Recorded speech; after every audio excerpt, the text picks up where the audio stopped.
You have a lead or something you're going with, then you could send a picture. If it's shocking.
Well, at one point about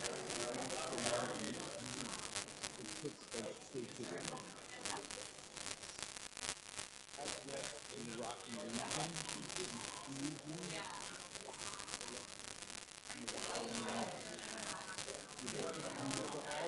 all of it. So even with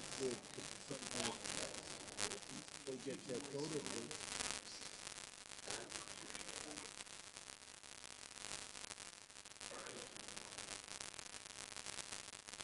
Yeah, I like it.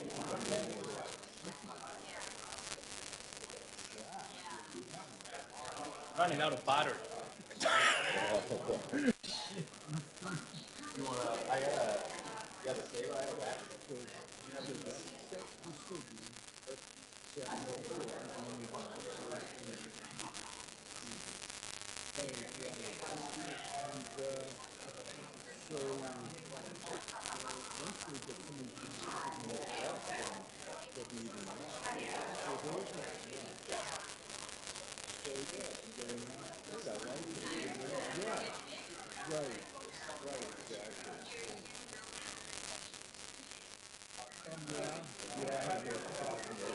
Most important is snow. I mean, occasionally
Right, exactly.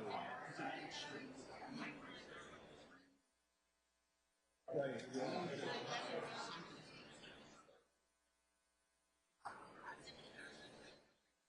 You would know, right.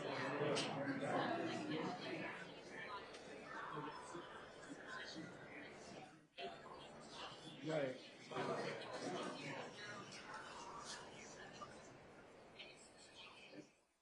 right.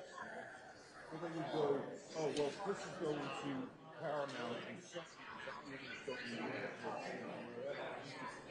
All right, well, I'll go see, I get the hand-me-downs.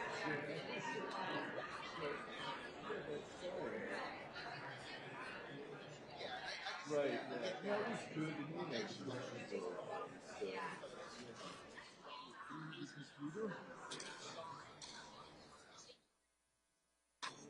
All day long.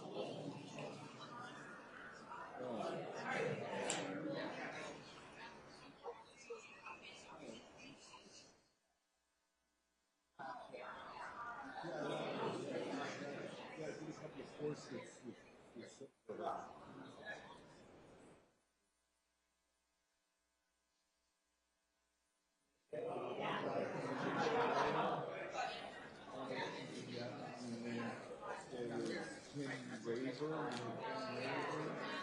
that was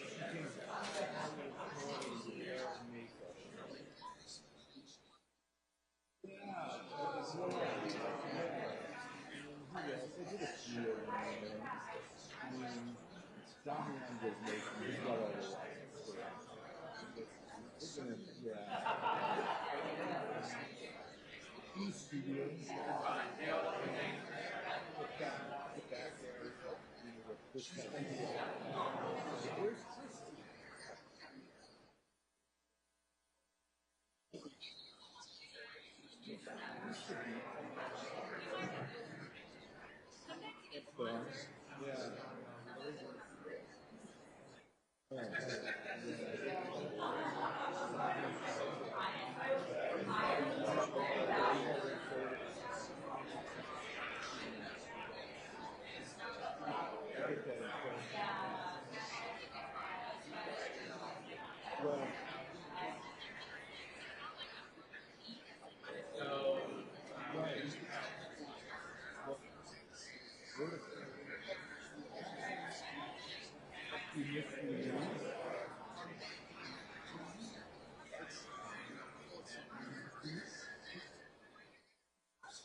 Yeah, that's too much. He doesn't match.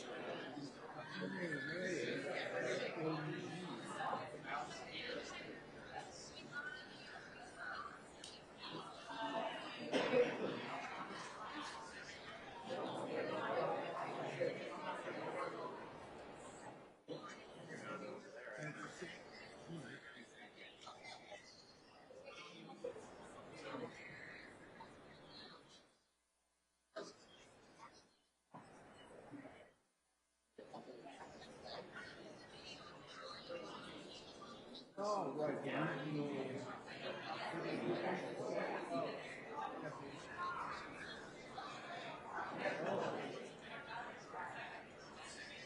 The regional.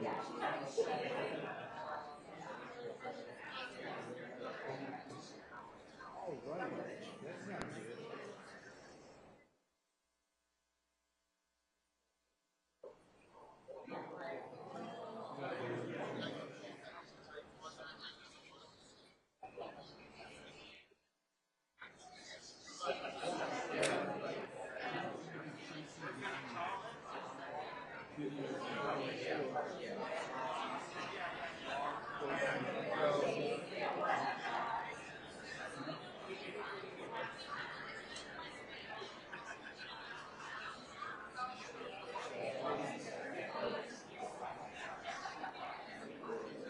Right, that's true.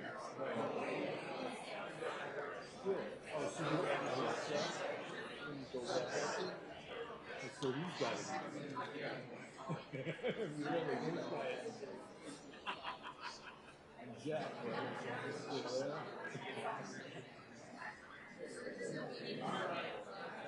Oh, what happened? Oh. Oh. Oh, right.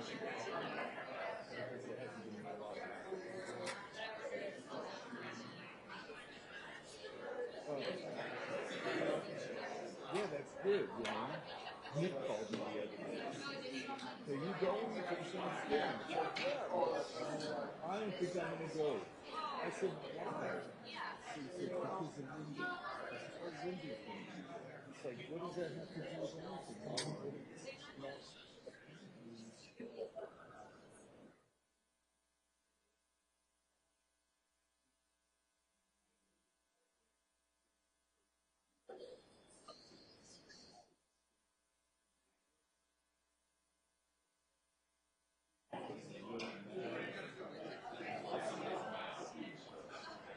We all tried talking.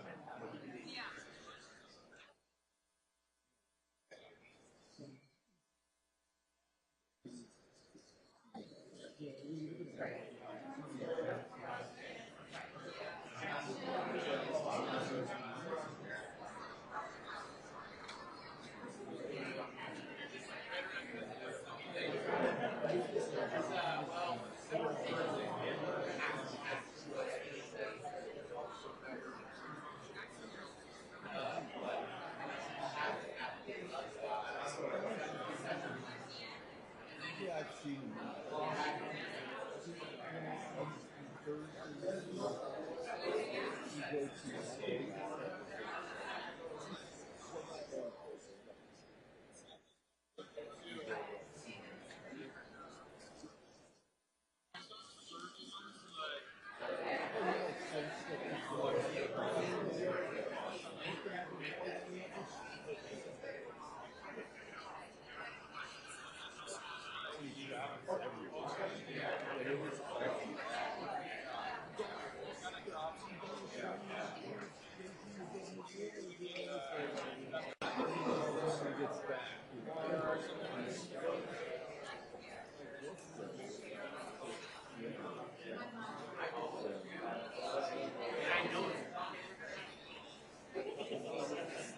I haven't heard anything about that.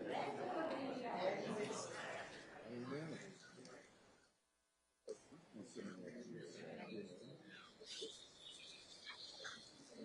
Oh, yeah.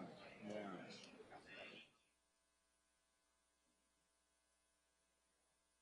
Yeah.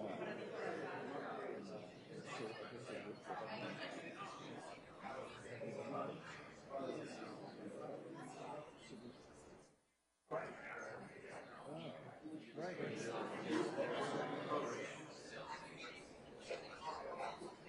Oh, that's good.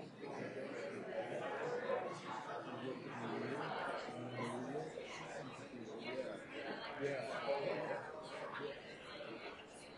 Yeah, I like it.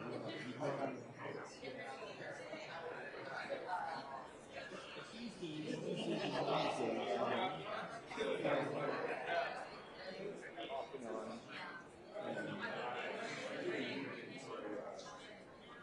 No, not really.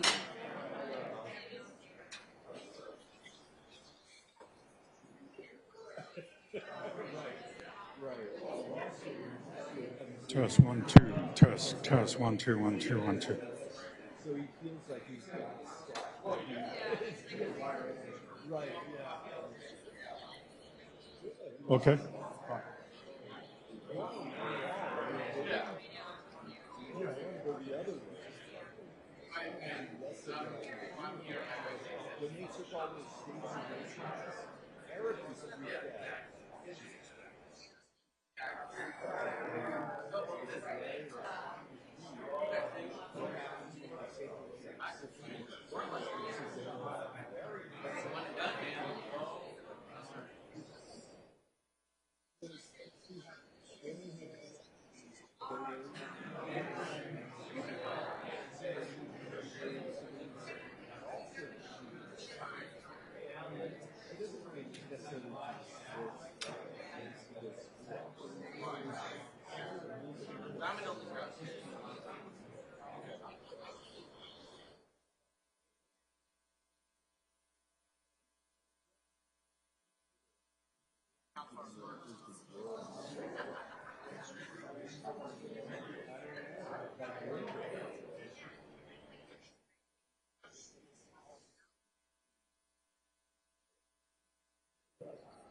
Oh, really? Oh, okay.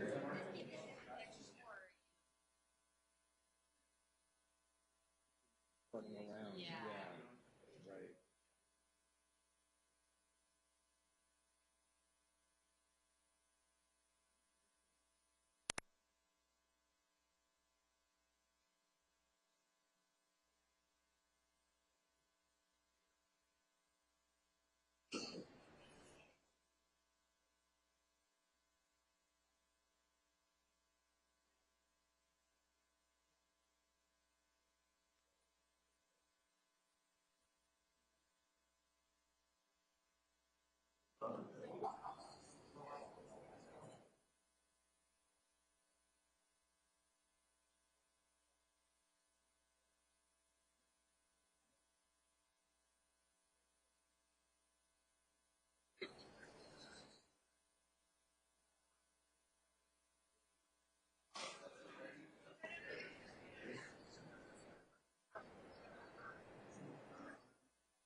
all I'm gonna do.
You read it.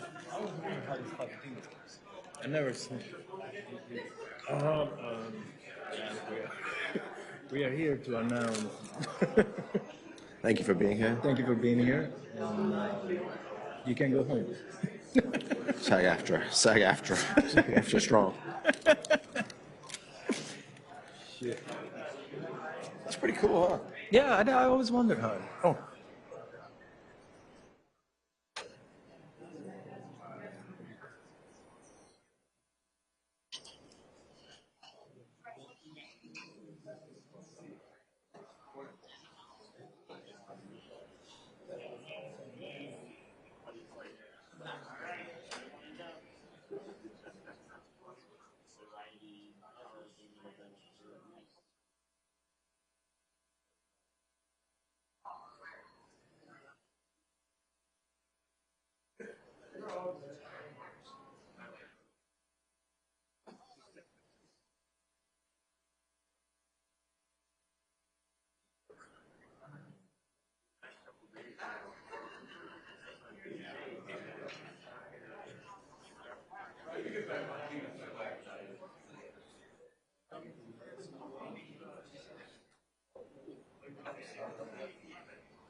Does your outlet work? Your outlet work?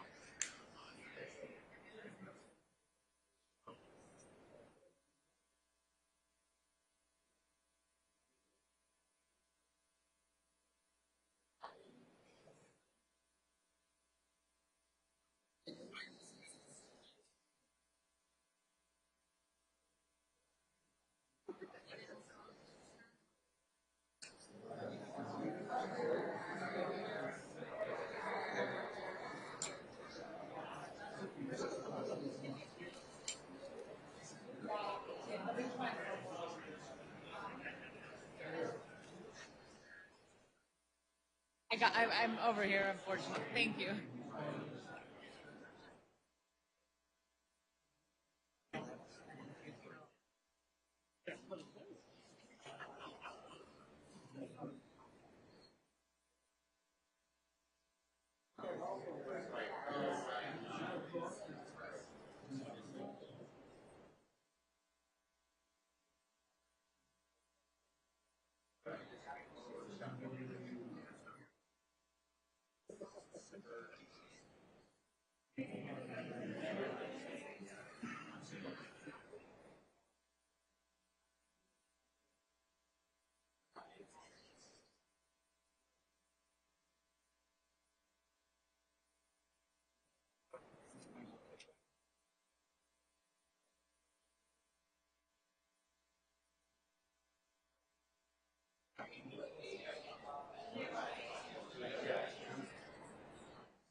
No.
Yep, there we go.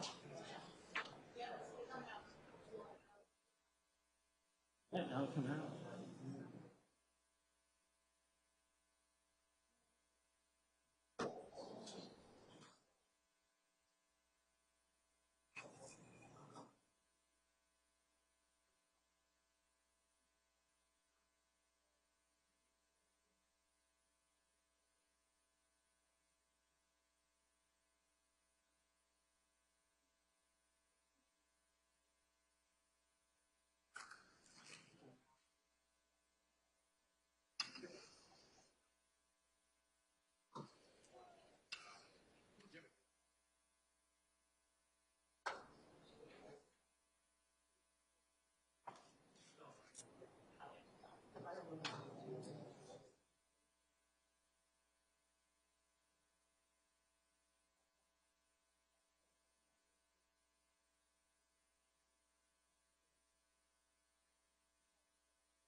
Hello, everyone. I know you're happy to see us. Everybody knows what it means when the master copy of the remarks hits the podium, right? We are on our way. So, hello, I'm Pam Greenwald. I'm the Chief Communications and Marketing Officer for SAG-AFTRA. Welcome to the James Cagney Boardroom at SAG-AFTRA Plaza. And we appreciate you hanging around. Aaron, will you give me a high sign on audio? Let me know that camera is good and that our stream is up. Everything is good? Terrific. We're going to get started. So our principals are going to come out. They're going to make remarks. We have a Q&A, and then we will bring our committee out so that you will have an opportunity to get video B-roll and photos of the entire group, individuals as well. And once that has concluded, additional interviews, email us at news@sagaftra.org. And with that, we're going to go ahead and get started. It is my distinct honor to introduce to you SAG-AFTRA National President Fran Drescher and National Executive Director and Chief Negotiator Duncan Crabtree Ireland.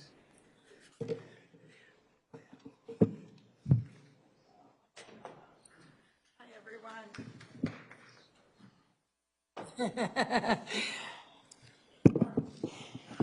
All right, thank you all for being here as we head out into our Veterans Day holiday weekend. And though the purpose of this press conference is to address the new tentative agreement that will be impacting SAG-AFTRA's members, it's important that we acknowledge the military veterans who are honored this weekend. Many SAG-AFTRA members are veterans of the United States Armed Forces, and we thank you so much for your service and your commitment to defending our democracy. I'm Duncan Crabtree Ireland. I'm the National Executive Director and Chief Negotiator of SAG-AFTRA. Today, the union's national board voted to approve by 86% vote the tentative agreement that the negotiating committee reached with the AMPTP on Wednesday. This has been made possible by the membership's phenomenal solidarity and support for their negotiating committee, and we're exceedingly grateful for all of the support from the entertainment industry unions who have rallied behind us throughout this strike. This victory is everyone's victory. In this age of artificial intelligence technology potentially changing the entertainment landscape, protections for performers mean the preservation of tens of thousands of jobs: craft services, costumers, set builders, camera crews, drivers, gaffers, and so many, many more, as well as the preservation of countless small businesses that serve the entertainment community. I want to say a huge and very, very sincere thank you to SAG-AFTRA President Fran Drescher for her unstoppable commitment, her resolve, her dedication to serving the membership, and more than anything else, her courage. Her courage. I also want to include a special thanks to Chief Contracts Officer Ray Rodriguez for his partnership, and to our entire contracts team for their deep expertise about how our agreement terms affect the lives of SAG-AFTRA members. And on behalf of the whole union, I want to thank the more than 850 volunteer SAG-AFTRA strike captains who have kept our members safe during the 118 days of our strike. And I want to send my most sincere gratitude to our negotiating committee, who, without pay, worked tirelessly over many weekends and holidays over months to achieve this deal. I also want to thank the dedicated SAG-AFTRA staff who have been taking on countless extra hours to ensure our members receive the outcome that they deserve. And of course, our siblings at the WGA, IATSE, Teamsters and Basic Crafts, DGA, LIUNA, AFM, the California Labor Federation, the LA Federation of Labor, and the AFL-CIO, and so many others who stood by us from day one. We wouldn't be here without your support. And as far as talking about the AFL-CIO, we have to specifically thank President Liz Schuler and Secretary-Treasurer Fred Redmond of the AFL-CIO for rallying more than 12 million working Americans behind us. And I also want to thank the International Federation of Actors and our allies in the dozens of performer unions across the globe. We told you that this was a global fight, and you answered the call. From London to Uruguay, Mumbai, and beyond, you were there for SAG-AFTRA's members. Our members will soon vote on whether to ratify this new agreement. While the gains acquired in these new contracts will keep the motion picture industry sustainable as a profession for working class performers, they also serve as a reminder of what can be achieved through collective action and worker solidarity. What SAG-AFTRA members accomplished can and should be achieved by workers across all industries. Among the gains members will enjoy in this new contract cycle are: 1, more than $1 billion in new wages and benefit plan funding. A streaming participation bonus for performers who work on shows in streaming that become successful. Minimum compensation increases that break the so-called industry pattern and help our members keep up with the harm that's been caused by inflation. And for the first time, consent, informed consent, and fair compensation guardrails will be in place around the use of artificial intelligence in our industry. We'll have increased pension and health caps that will channel more value into our benefit plans and funds, and we have critical new protections that are put in place for diverse communities. So in the coming weeks, SAG-AFTRA is going to hold informational meetings where we'll be sharing the details about this new contract and answering all of our members' questions. We look forward to sharing those specifics, and we're eager to celebrate this contract's ratification at the conclusion of the membership vote. But the work isn't going to be over at the conclusion of the vote. SAG-AFTRA members have made it clear that they want to leverage this unbelievable solidarity that they've fostered throughout 2023 to continue to be a force for good. And so in 2024, when IATSE, the AFM, and the Teamsters enter their negotiations, SAG-AFTRA members look forward to rallying behind their fight for their own fair contracts. And while SAG-AFTRA's new contract has protections around AI, legislators still need to make AI protections a priority, and intellectual property enforcement also a matter of public policy. So our members will be advocating for legislative efforts and will remain actively involved in the movement to protect all individuals' rights to their likeness. I've never been prouder of our SAG-AFTRA community and the impressive and unbelievable momentum that we've all generated together. Let's keep this going. I look forward to seeing what we can all accomplish together in the months ahead. So thank you very much, and I will turn the microphone over to SAG-AFTRA President Fran Drescher. Thank you so much. Duncan, I just want to say that we started this journey together 2.5 years ago, both for the first time in the roles that we play as leaders in this amazing union. And I am so honored to ride shotgun with you. It has just been an unbelievable experience. And way back before we started negotiations, we had lunch with Carol Lombardini, who said to me, he is without a doubt the smartest person in the room always. She recognized that. and having never been in a negotiating room with him, I experienced it firsthand, the things that he caught and made a point of right there in the room, changed the direction of the negotiations over and over again. Working with him is just sublime, and his partner Ray and the staff and our negotiating committee has just been incredible. I feel like it's very appropriate that we are on the eve of Veterans Day, because that is a community of service that sacrifices much on behalf of the greater good. And so it is with inspiration that we were able to move forward to do what we needed to accomplish. I also want to pay homage to my dear parents who taught me that the working middle class is the backbone of America, and that we all had to honor and respect the labor force of America and to never cross a picket line. When I started out as a working actress, I was very proud to be a member of SAG. I would get a job, and then when I qualified, I would go on unemployment. But when I went on unemployment and I had to fill out the government forms, we never really fit into that, because they would say, how far are you willing to travel to get to your job? And I'd write the ends of the earth. Or they'd say, what is, the least amount you are willing to accept for a salary? And I would write 0, or I would pay them. So they knew that I would rather be working than be on unemployment. And that was the God's honest truth, as I can honestly say, for everybody in our union. But what comes with that is the realization that our employers know that too. And so the enticement to take advantage of that willingness to work prevails. And it is for that reason that this group of wonderful performers needs to have a union to protect them, because they might not say no to something. They rely on us to do that for them.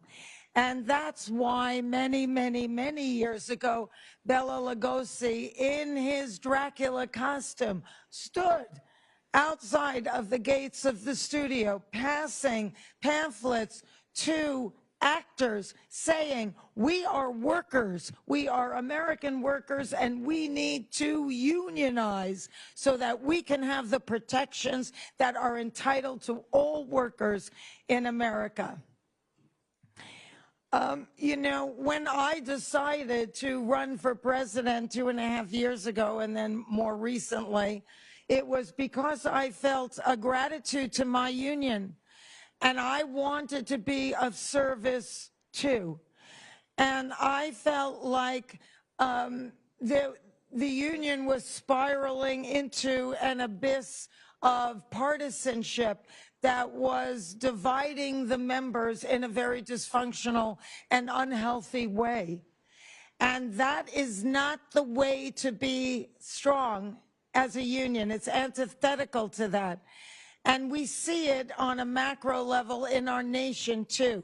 When we fight each other because of partisanship, then somebody wins, but it's not us. And that is as old as time.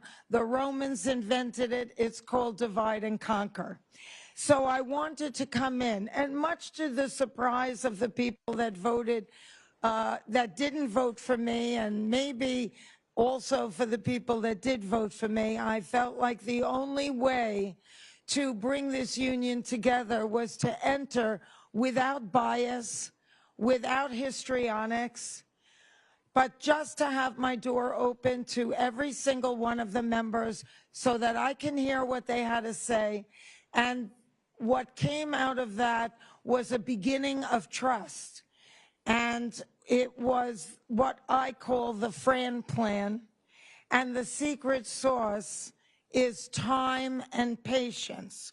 So when it was time to assemble the negotiating committee, I put together a group of people who were experienced people, very smart people, people that had been in all different negotiations in the past, people that were new with fresh ideas and understanding, people that had great passion for their communities. And even though 17 people vote, we became 44 who had a voice, and everyone spoke with great passion and conviction.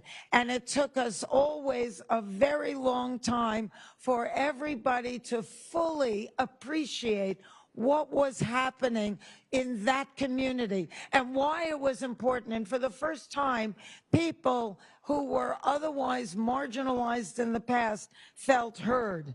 And that was the great success of our negotiating committee.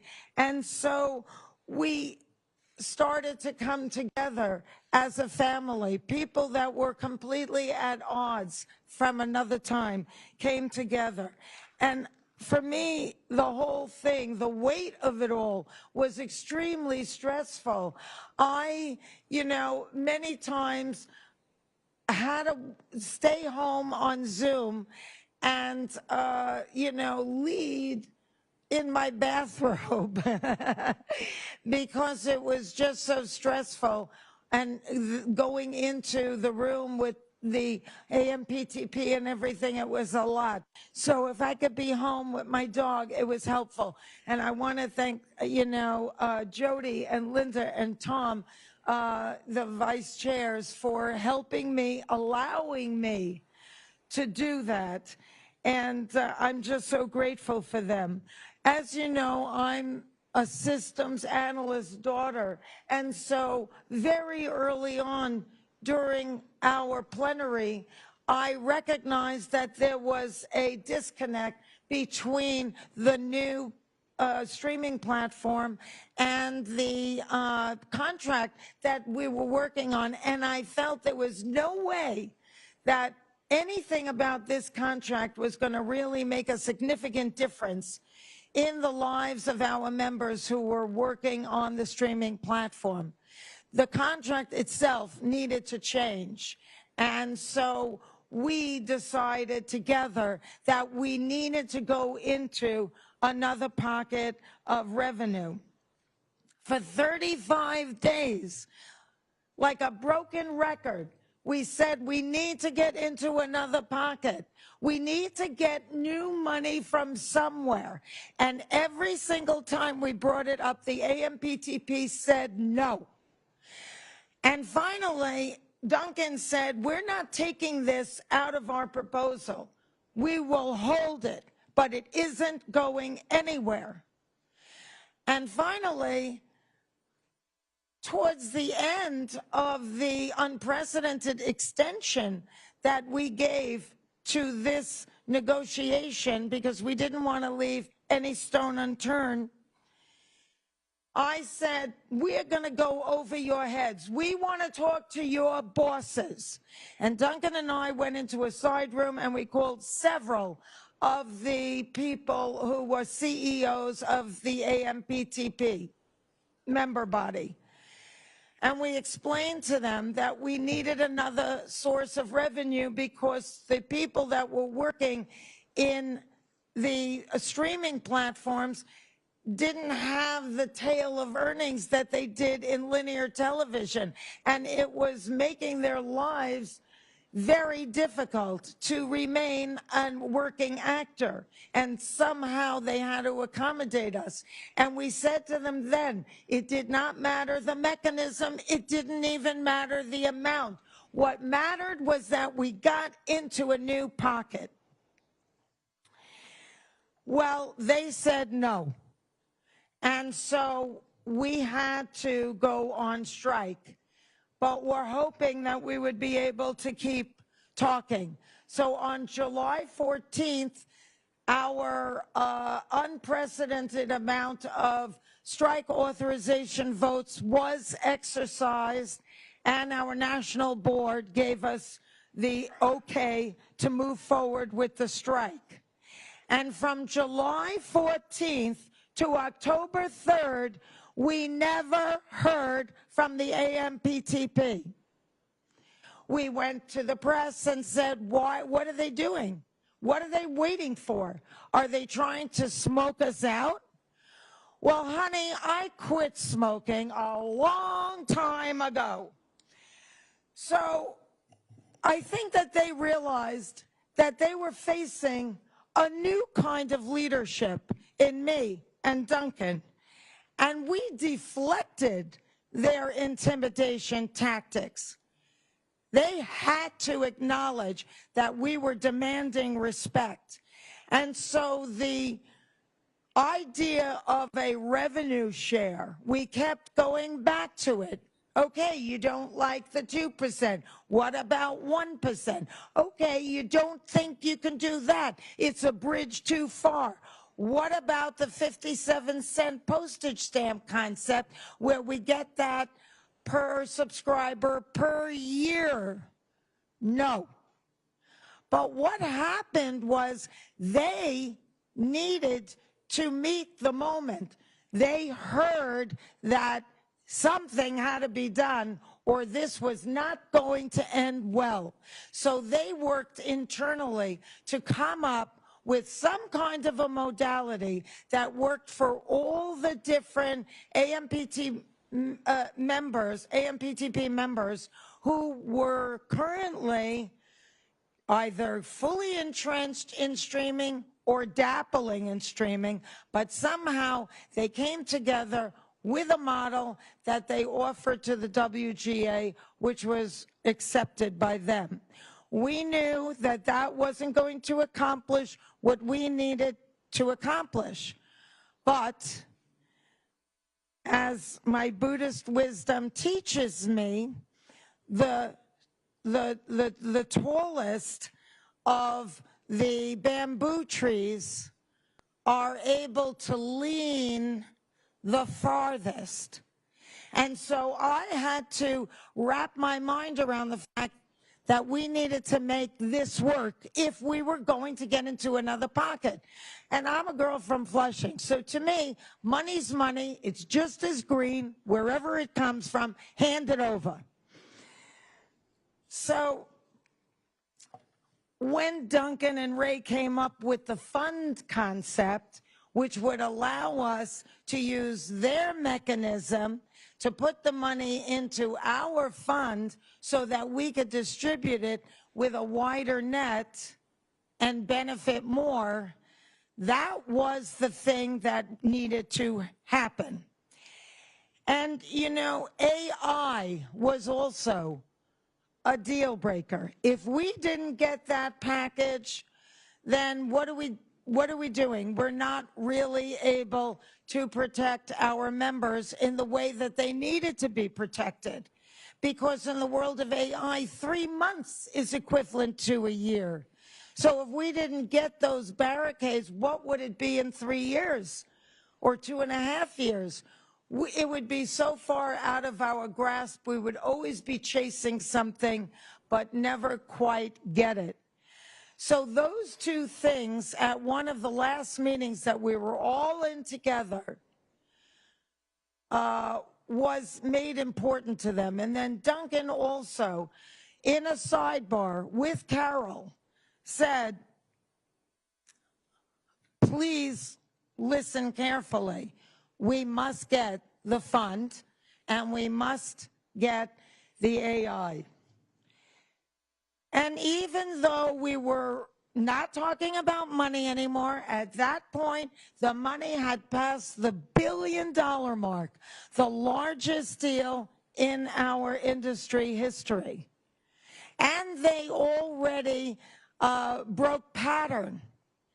And our lowest paid was getting the 11% minimum increase that we had wanted from the beginning. And the performers were offered 7%, which broke pattern. And over again, there were things that we were achieving. But the fund and the last piece of AI still was outstanding. So, and when they used the press and said that, oh, we gave them $1 billion.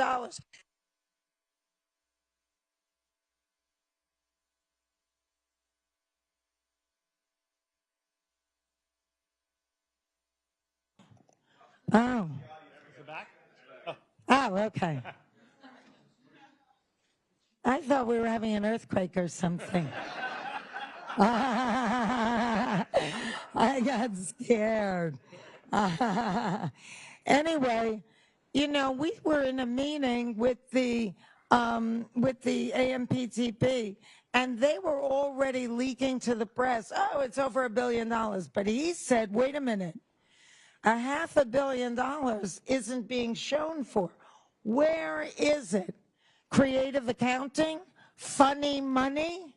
Or as one of the CEOs said, phantom expenses. And we said, absolutely not. Every single dollar that we're negotiating has to be shown to benefit our members. You could just forget that right now, misters and ma'am. So that was something that made a big difference, because when we say we made a deal for $1.11 billion, that's real money that they had to yield to and finally agree, okay, we'll talk in your modality of how the money gets spent.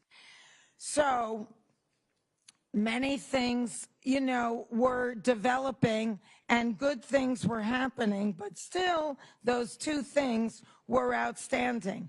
We got things that we never got before, like performance capture is now in the contract, where it never was. New regulations for members when it comes to auditioning and interviews, because there was also it was like a wild thing that happened that just accelerated over COVID, with them asking our members to do everything when they have to have an audition and an interview. And so barricades had to be put on that, and new regulations had to be set.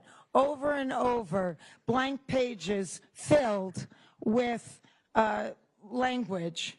And then, you know, I had never been in this position before, but attacking the woman leader, trying to discredit her, making me out to be either overly aggressive or overly frivolous when they never ever talked about a Duncan in the room, was something that I had never quite experienced for its low-hanging fruit, and a ploy that I think should be beneath anyone. But I shared Buddhist wisdom with them in the room. I tried to put it into the context of the importance of what we were doing, the enormity of what we were discussing that didn't end in this room, but actually was going to impact all of humanity. And yes, I even had a little heart-shaped plushie toy that a little girl gave to me to give me confidence. And I said I was going to keep it with me through this whole thing, and in turn keep her with me too. But they weaponized all that to discredit me.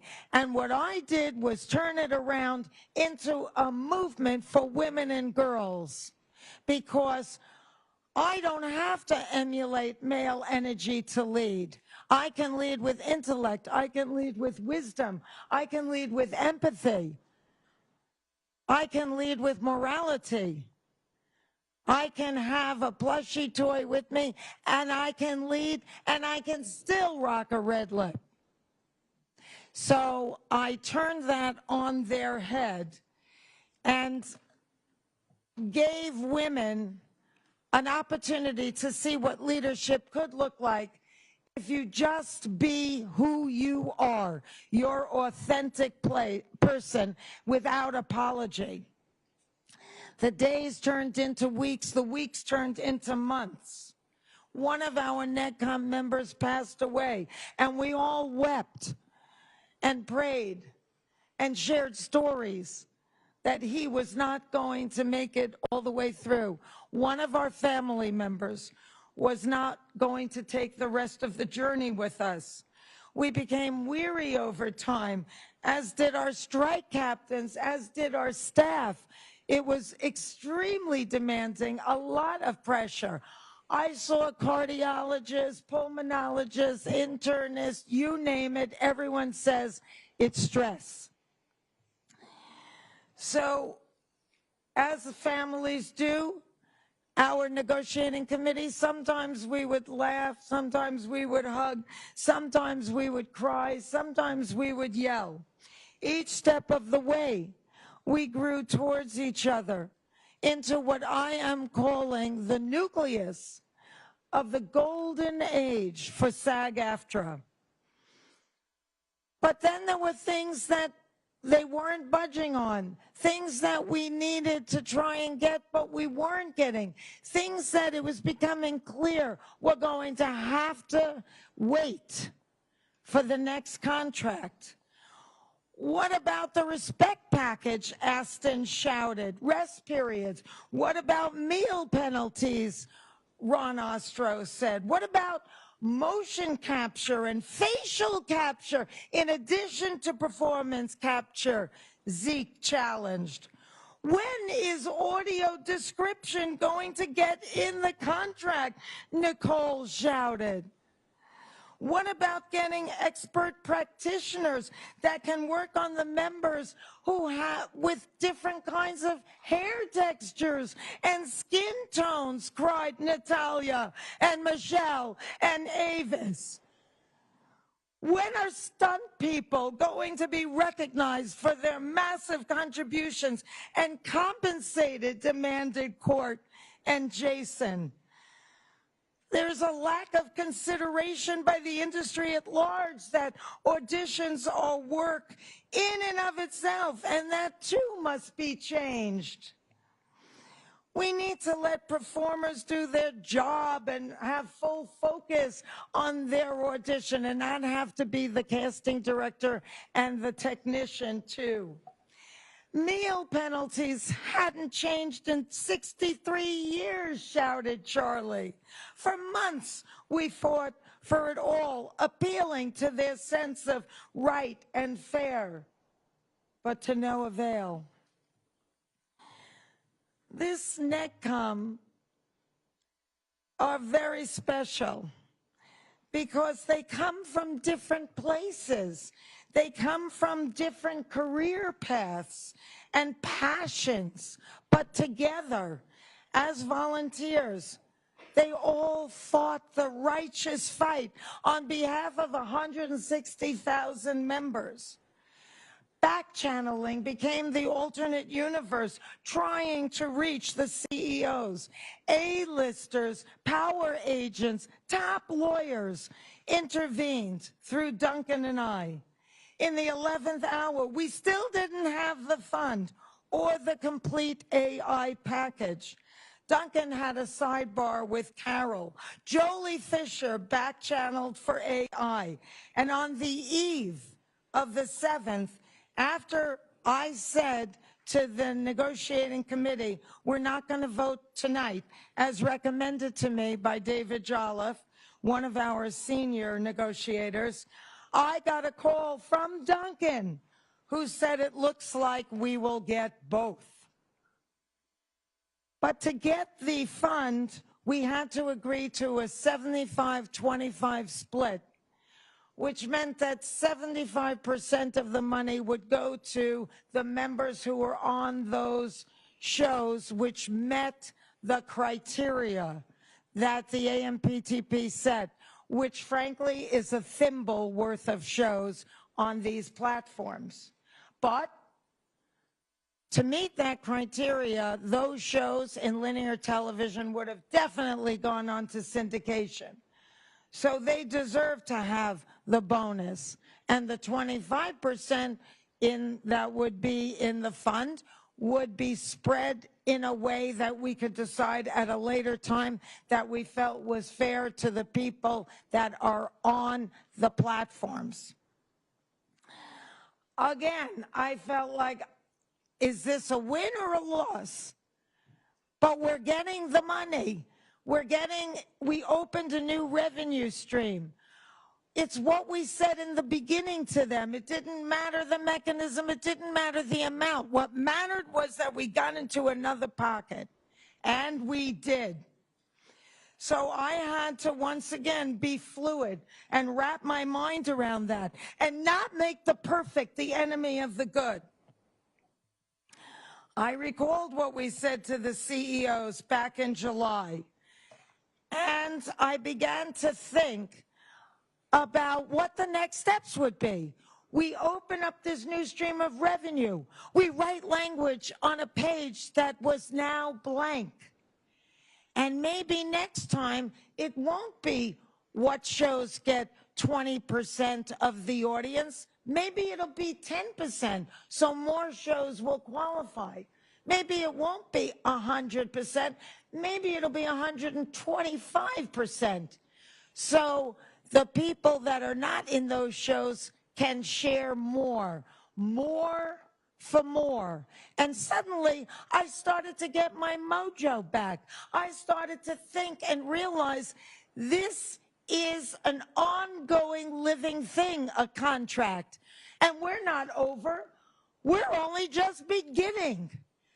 But get it on the page, get that language, get into that pocket, and let's go, baby. So That was a woo.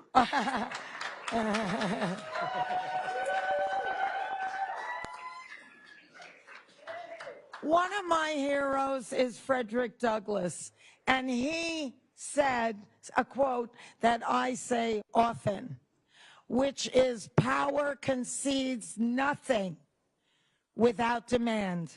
It never has, and it never will. So we hold in our hands a record-breaking contract that has broken new ground and pattern again and again and again. And I want to thank the AMPTP for recognizing the gravity of this historic and seminal negotiation and meeting the moment. And I can proudly say we began this journey, the largest entertainment union in the world, and we finish it the most powerful. Thank you very much.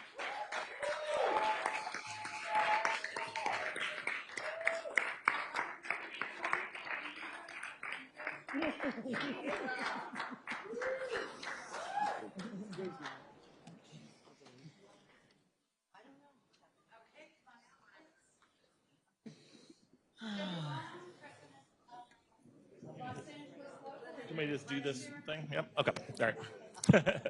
So first of all, thank you so much, Fran. As usual, that was a barn burner of a set of remarks. We really appreciate it. And we've invited the negotiating committee and the vice chairs of the negotiating committee specifically to join us here at the podium while we share the specifics of what's been achieved in this revolutionary deal. So I want to say a specific thank you to Vice Chair Jody Long, to Vice Chair Linda Powell, and to Vice Chair Tom Kemp, who I think is not here with us today, but I'm sure is joining us virtually. And the rest of the negotiating committee that you can see behind us here. My sincerest thanks again to all of you for this most remarkable deal. Now let's talk for a moment about the specifics of the gains in this contract. The total package achieves more than $1 billion in new wages and benefit plan funding over the term of the contract. That includes the creation of a new fund to compensate performers for streaming exhibition that will be paid in addition to traditional residuals. Background actor wage increase of 11% effective immediately under the contract, along with an additional 4% increase effective July 1st of next year, and another 3.5% increase effective July 1st of 2025, meaning a two-step increase in the first year of this contract. There will also be a 7% general wage increase effective immediately under the contract, another 4% increase effective on July 1st of next year, and another 3.5% effective July 1st of 2025. By the way, during the first year of this contract, that compounds to a first-year increase of 11.28%. This package breaks the so-called industry pattern. That's it.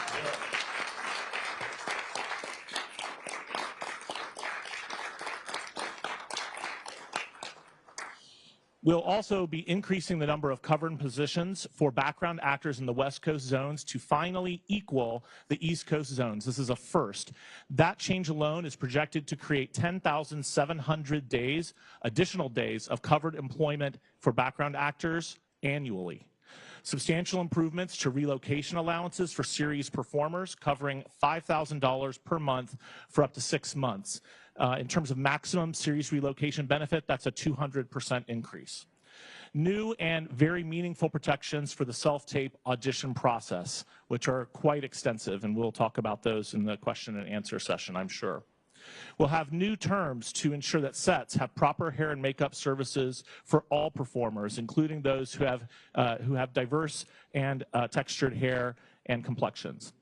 We have informed consent, and fair compensation for the creation and use of digital replicas of our members, whether living or deceased, whether created on set or licensed from a third party for use. We have increases to the benefit plan contribution caps for episodic work that we expect to generate more than $180 million additional dollars to the benefit plans over the term of this contract. We have language explicitly covering performance capture work for the first time. That's right. We have outsized gains to the traditional formulas for high-budget streaming video on-demand residuals, including substantial increases in the compensation for foreign exhibition and increases to the residual ceilings. We have new minimums established by applying television terms for high-budget, made-for-advertiser-supported video on-demand programming.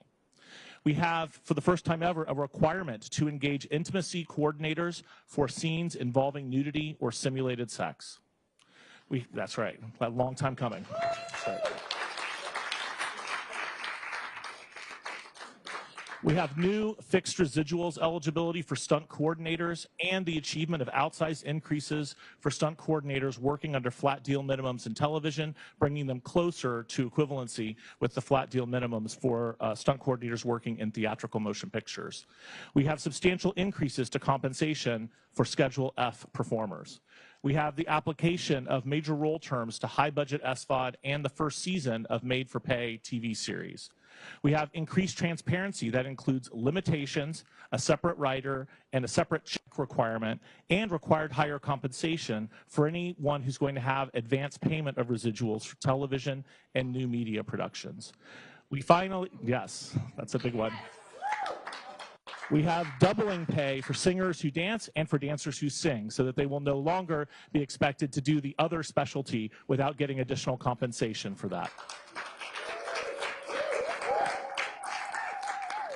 We are extremely proud of what we've advocated for and won in this new contract. And I personally am extremely proud of our president and our negotiating committee and our members who have stood strong to create this change.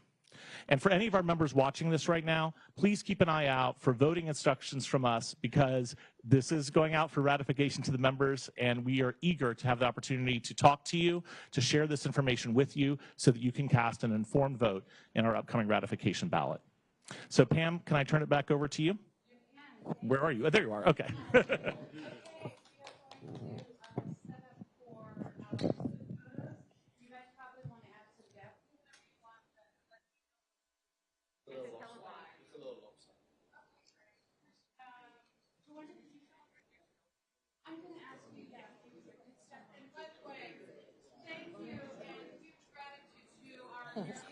Thank you.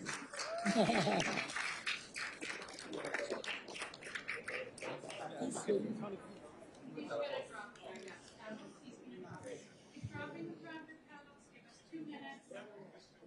will do this early, and then we'll give you small shots. Good job, Danny. Someone lost a parking ticket.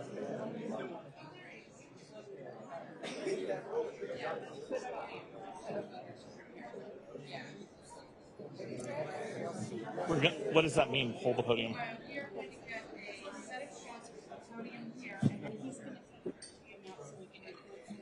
How are we? I thought are we taking questions? Should we do that? If we're going to take questions. Should we do that while we still have a mic and the podium here, or no? Actually.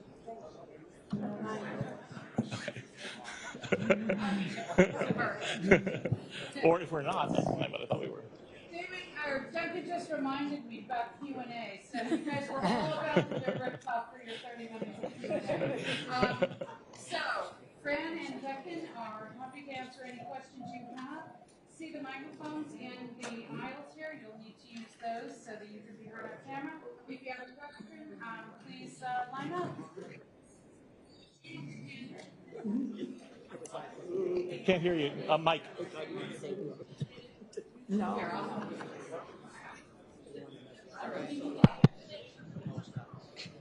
Union rules, I have to let union staff do. All right, do we have Mike? Great. Thank you. Thank you, Fran and Duncan, for the presentation. Thank you, everybody. If either of you could, and I'm Jonathan Handel, writing for Puck. And if you could talk a little more about the AI guardrails and terms and provisions that you obtained, that would be interesting and helpful. Sure. Well, so first of all, I guess what I would say is we started this negotiation with a very clear sense of what our members wanted and needed in terms of protections and AI, and that was informed consent and fair compensation. And so when we release the full description of this, what you'll see is that there is a requirement for informed consent for the creation of any kind of digital replica of a performer or background actor. There is a requirement that consent be obtained in the event there's going to be subsequent use of that digital replica, and with the sole exception of multi-picture deals, that consent can't be obtained at the front end. It has to be obtained at the time of use. Also, I want to note, when we talk about informed consent, what that means is the contract will require a reasonably specific description of the intended use of the digital replica, which means it can't just be a boilerplate sentence that says, I give away the rights to use this replica in perpetuity throughout the universe, et cetera, et cetera. It has to be a specific description of what the intended use is so that the performer can make an informed decision about whether they want to agree to that or not. In terms of compensation, there's a specific standard for that compensation. It depends upon what type of digital replica it is. For an employment-based digital replica, that standard is an equivalency to the amount of work that would have been done by the actor themselves if they had done that same type of work that the digital replica is being used for. In the case of a independently created digital replica, like one that's being licensed from a third party, let's say, for example, that's going to be a negotiable amount. And I do want to mention, because I made a specific comment about it in the press conference back on July 14th, standing right in this very spot, about the question of what happens with background actors and their right of consent to the use of digital replicas. And just so that our background community knows this contract protects background performers from any use of their digital replica without their consent. This contract assures background actors that the positions that are called for to be covered work under our contract, actual background actors are hired and they are not replaced with digital replicas for that work. And it also ensures that no use of a digital replica can be used to evade engagement and payment of a background actor under this contract. So our background actors are protected in our AI provisions. And the last thing I want to mention about the AI provisions, and Fran referenced this in her remarks, is up until the very end, we were engaged in a very serious fight with the companies over what was going to happen with respect to the use of generative AI to create what we call synthetic fake performers. And what the result of that is that, number one, we have a provision that requires the companies to get the consent of performers whose facial features are used as part of the creation of such a synthetic, even if it's more than one performer, even if it's only a part of those recognizable facial features. Number two, the companies are obligated to give us notice anytime that they use generative AI to create a synthetic fake performer, so we'll know about it. And number three, the union has the right to bargain over compensation on behalf of those people in the event that the companies create any kind of synthetic fake performer. So that was the piece that ultimately came together on the very last day, on day 118 of the strike. And with that piece added to everything else I mentioned, we feel that there is a robust and comprehensive set of protections for our members against the implementation of AI in the industry. It allows the industry to go forward. It does not block AI, but it makes sure that performers are protected, their rights to consent are protected, their rights to fair compensation, and their rights to employment are protected. Thanks, Duncan. Thank you. All right, and we have Katie. Krista, hi. Hi, Duncan. Good to see Hi.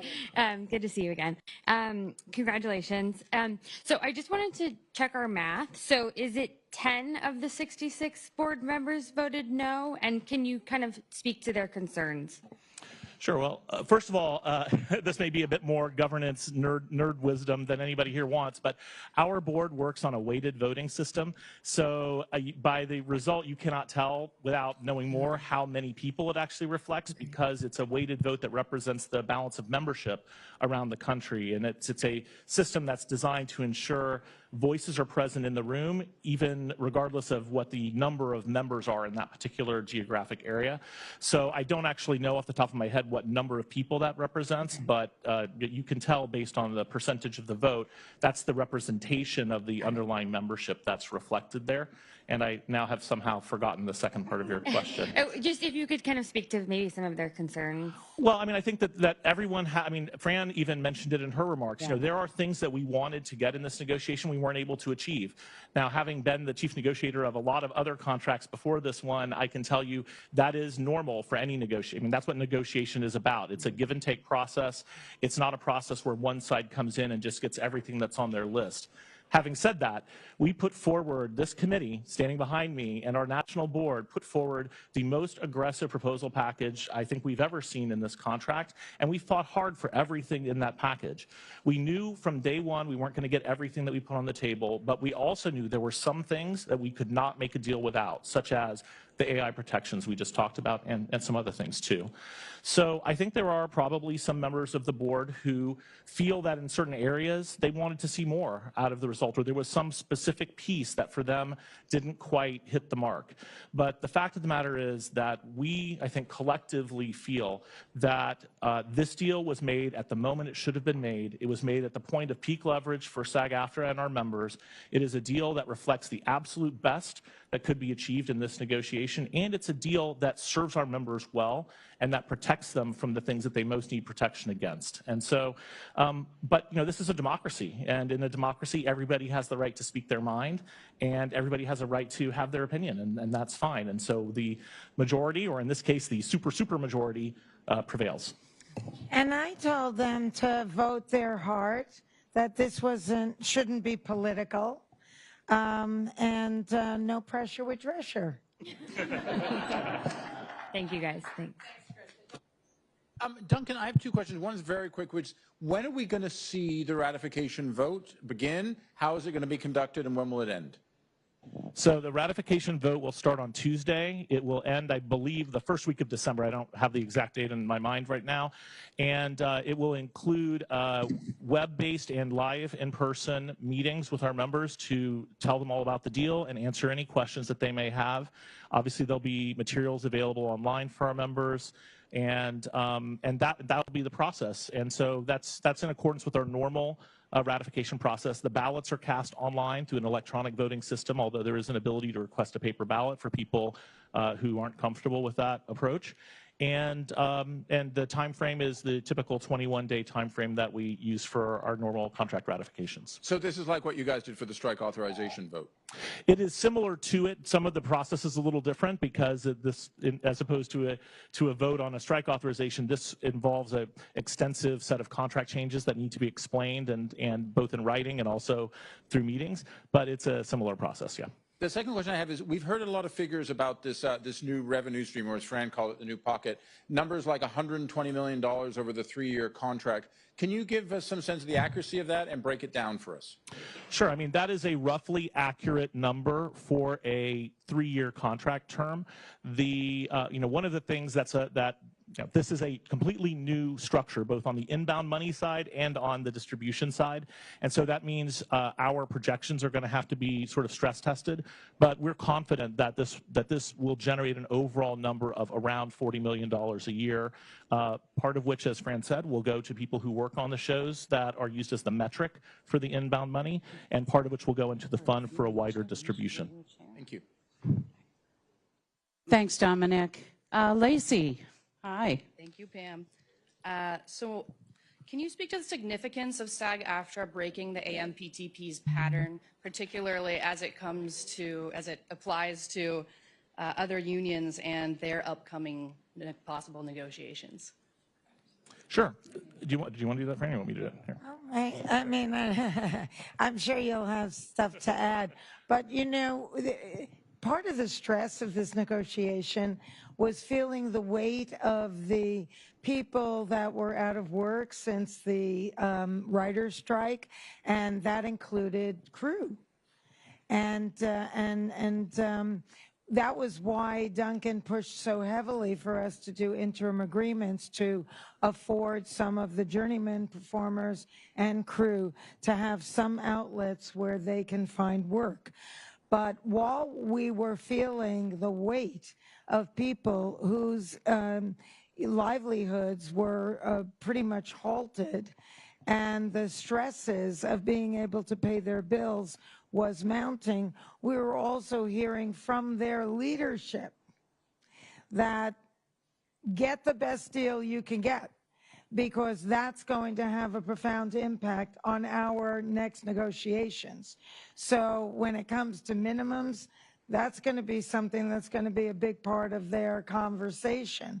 But also with AI, because in a synthetic world, you don't need hair and makeup people. You don't need drivers. You don't need set builders. And so for us to keep holding out for the best AI package that we could get was also going to spill over into what their futures were going to look like. That's so true. And first, let me say, Lacey, thank you so much for all your support during the strike. Really means a lot to us. Second of all, let me just say that, the pattern is something that a lot of us, myself included, have always felt was more of a negotiating tactic than a reality. And unfortunately, it's been a reality that has been enforced basically for many, many cycles, and not just in this union, but in other unions. And so I think, aside from the importance of getting wage increases that actually bring our members back from the ravages of inflation, which, by the way, this 2-step increase does do over the course of the first year of this contract, ultimately resulting in a greater than 11% increase during that first year. But on top of that, it delivers the message that the pattern is only as strong as you let it be, and that if you are committed to doing something different than the pattern, you can do that. And that's a message not just for our union, that's a message for everybody. And I hope that that will help. I hope that will help our sibling unions in their negotiations in the coming year and beyond to feel like they can stand up to the idea of a pattern and they can fight for what their members need. Thanks, Lacey. Margaret. Thank you so much, Duncan and Fran. Couple questions. First off, can actors go back to work right now while waiting on the deal to be ratified? That's number one. Yes, absolutely, they can, and in fact, some have already. Wonderful.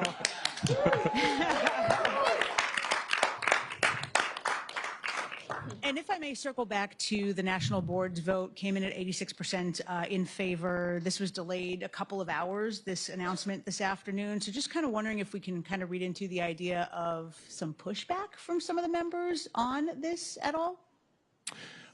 Go ahead. Yeah, of course. You know, everybody's going to have to get hip to the fact that the secret sauce is time and patience. The AMPTP had to learn that lesson, and now you're experiencing it firsthand. But at the end of the day, we get the job done. Thank you. Thank you, Margaret. Cynthia. Hi, thank you for doing this. You mentioned that there was, especially toward the end, there was a lot of back channeling, a lot of conversations going on. Who in the industry was helpful to you in this process, outside of SAG, outside of the negotiating committee? I don't think we should tell them. You know, well, I guess we could respond to that first of all saying, Cynthia, who were your sources for all of the great articles that y'all wrote? Never tell. I know you won't. I know you won't. For the same reasons, I don't think we want to call out the names of the people, but I will just say there were a number of people, including members of SAG-AFTRA, including people outside of our membership, but who are part of the industry, who were willing to invest their personal political capital, their time and their energy to try and help move this forward. And you know, some of that became public during the process. A lot of it did not. And ultimately, I think everyone who did that out of a genuine intention to try and help us make the right deal and bring the industry back to work. And so I guess what I would just say is they know who they are, and they know that they have our real appreciation for everything they did. Can I ask one more? In terms of the CEOs that did eventually engage and were in the room from you, were there any bridges built? Do you feel like, you know, Fran or Duncan, did you feel like you made a connection that could be important for next time? Well, you know, I have to say, in spite of the way that there was some kind of extreme contentiousness in the room, that really wasn't the case. Sometimes we actually shared a laugh that had nothing to do with the negotiation, and it came as a great reprieve and relief for us all. Sometimes we would talk about, you know, the shows that we're all enjoying on the streaming platforms. I said to Ted, don't ever take off the Great British Baking Show. And he said, we never will. In fact, when we finally, you know, decided on that we were going to pass without objection in the room, I thought to myself, this must feel like what it feels like to get that cake plate. But I think that there was whatever was anticipated or expected, whatever they were used to, whatever they thought or we were expecting, I think ultimately we both, you know, they learned that we were not going to be pushovers, that we weren't able to be intimidated. Sometimes, you know, it's like, well, we're out of here. You know, and it's like, hey, dial it down. Time for a Buddhist wisdom. Well, I think that gives you a lot of flavor.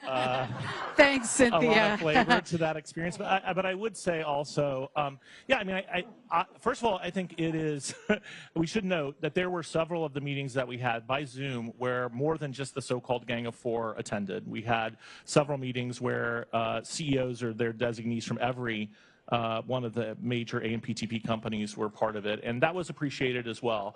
But I would say that it was really crucial to making this deal that the CEOs directly engaged. That's not meant as an aspersion to anyone, but it is a reality that their involvement was necessary to get us over the real hurdles that we faced. And I give them a lot of credit, especially the four of them who were willing to take the time out of their schedule to come in person, to spend a number of days here in our office, which is definitely a first, and to directly engage so that we could get this deal done ultimately. Would we have liked it to be done sooner? I know I would have, but I think their involvement ended up being essential to finding the path to this deal. Thanks, Duncan. Jeremy? I just wanted to see if you could elaborate on something that Fran mentioned about how, like, at the 11th hour, you weren't sure if you're going to have like the full stream package you wanted, the full AI package you wanted, and then Duncan called and said that you're going to get it. Could you just elaborate a little bit more about like what was in the final package that we're going to see that wasn't in what the studio said was their best, last, and final offer? What was the bridge between that on Saturday and then the final thing that you guys got? Well, the two things were what Fran referenced. Number one was a real firm commitment to creating the fund and to putting money into it. And so that was something that it was on the table, but in a non-committed sort of way prior to that moment. And our position was it had to be a firm commitment. And that's what it is now. It's a firm commitment. And the other piece was the last part of AI that I talked about in terms of addressing the future use of generative AI as it relates to synthetic fake performers. And our committee basically felt like that was absolutely essential to creating the wraparound protection that was needed for our members. And so those were the last two pieces that came together, the last AI piece, and literally on the last day, in the final hours of the negotiation. So that was essential to making it happen. And Joe? I just want to also add to that, you know, when we had the meeting with all of the AMPTP members where we were told that this is their best, last, final, at that meeting, I expressed that I think we have some deal breakers. So you have to understand, I know what those three words mean, but best, last, final comes when we resolve this, that, and the other. Joe? Hey, this might be the best last final question. One of the things that came up both during the writers' negotiations and during this as well, at least you know, scuttlebutt of the challenges of negotiating with the AMPTP, because you have so many companies with differing models, agendas. Obviously, you've seen getting information from some is right out there in their 10Ks, and others not so much. I'm just wondering. I don't know if going forward, do you anticipate 3 years from now you'll still be negotiating with that big organization, or might it be done differently? And do you have a preference? Well, I would just say I think our attention is really focused right now on getting this message out to our members, getting our members' questions answered, and getting our ratification vote in from our members so that we can all move forward with this contract. And the fact of the matter is, whether it's in this structure or any other structure, we will be here to fight for our members. We will be here to negotiate the best contracts for our members. You know, you'll remember that just one cycle ago, Netflix wasn't part of the AMPTP for us, and we had a separate agreement with them, which we still have. So this industry is in a state of flux at the moment, but clearly these companies have hung together throughout the Writers Guild strike and the SAG-AFTRA strike. For whatever their differences are, they seem to have found a way to continue to operate in that structure. And I guess we will see what they ultimately choose to do. But from our perspective, at least from my perspective, I'm less concerned about what they choose to do and more concerned about what our members need us to accomplish. And as I hope it has been adequately proved this time around, we will do what it takes to make sure our members are treated fairly, with respect, and are protected.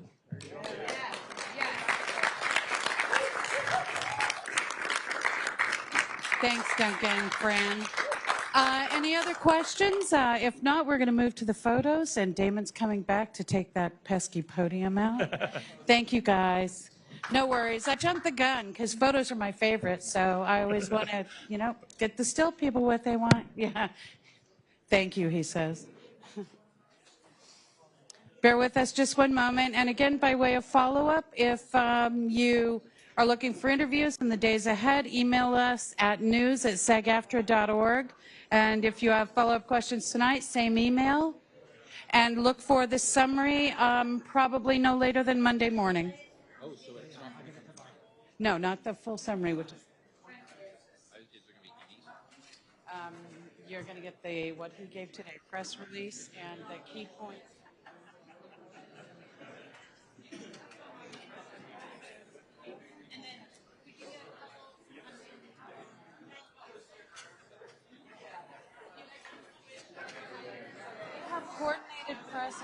and see Linda Dorr. Oh, wait. I talked to Stephanie and Linda, and they said yes. But Good. I just saw that thing from the bathroom. They've got, yeah. Yeah, kill the live stream. Thank you. We just want to. Thank you, everybody. We are concluding the live stream. Thank you for joining us online. And